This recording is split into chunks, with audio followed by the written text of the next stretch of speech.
My parents disowned me for being a woman. Now, 15 years later, they're begging for my help. But my next move turned the tables. The call came on a Tuesday, exactly 15 years after my father told me I wasn't worth the air I breathed.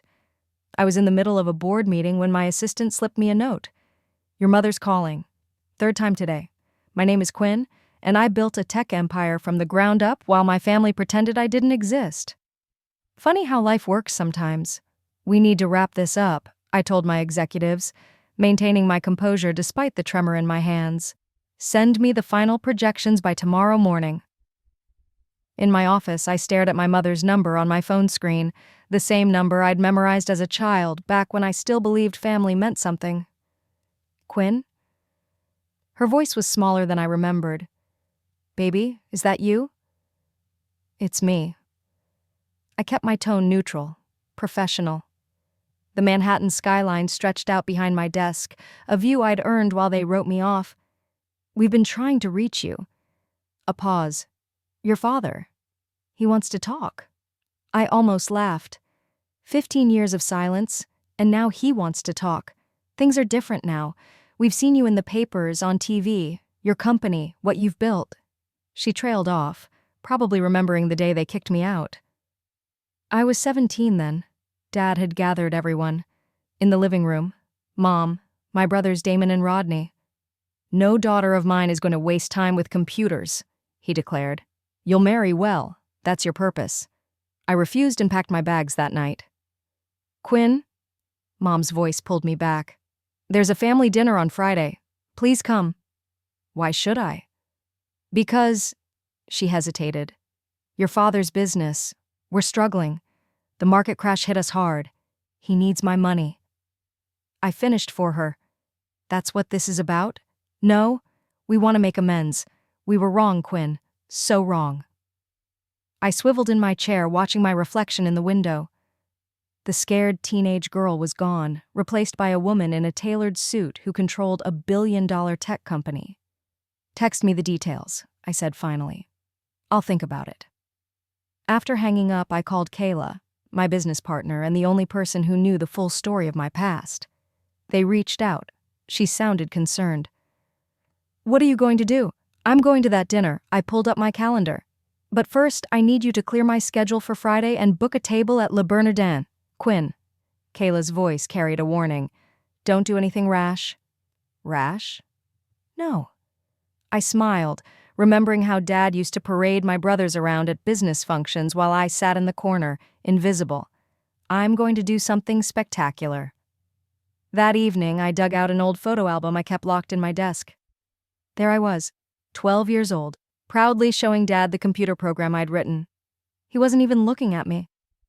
Next to it, a picture of Damon receiving a sports trophy, Dad beaming with pride. My phone buzzed. Mom's text with the dinner details. "Your father says to dress appropriately," she added in a second message. I texted back, "Change of plans. I'm hosting Le Bernardin, 8 p.m. Tell Dad his precious sons can come too." Then I called Carlos, my PR specialist. "I need you to arrange something. Discreet. Photographers, carefully placed. Make sure they catch every moment." "What's the angle?" he asked. I thought about Dad's face when he'd realized his daughter now had the power to make or break him. About Mom's silent compliance all those years. About my brother's smirks when I was thrown out. "Family reconciliation?" I said. "The prodigal daughter returns." But that's just the beginning. And the real story? I touched the photo of my 12-year-old self, tracing the hope in those eyes before it was crushed. The real story is revenge, but we're going to package it as redemption. I closed the album. They wanted a proper daughter. I'd give them a proper show. After hanging up, I stood at my window, watching the city lights flicker to life. Somewhere out there, my family was probably huddled together, discussing how to handle me, how to get what they needed while maintaining their precious pride. Let them plan. Let them think they could manipulate me. I'd learned from the best. After all, Friday couldn't come soon enough. I had 15 years of silence to fill, and I was going to make every word count. They wanted my help. They'd get it, along with a very public lesson in karma. I picked up my phone one last time and texted Kayla. Book the private room and make sure there's champagne. We're going to celebrate a family reunion they'll never forget. La Bernadine's private room felt smaller with my family in it. Dad arrived first, of course. Punctuality was one of his obsessions. His silver hair was thinner than I remembered, but his stance remained rigid, commanding. "Quinn," he extended his hand like we were closing a business deal. "You look successful." I ignored his hand. 15 years will do that?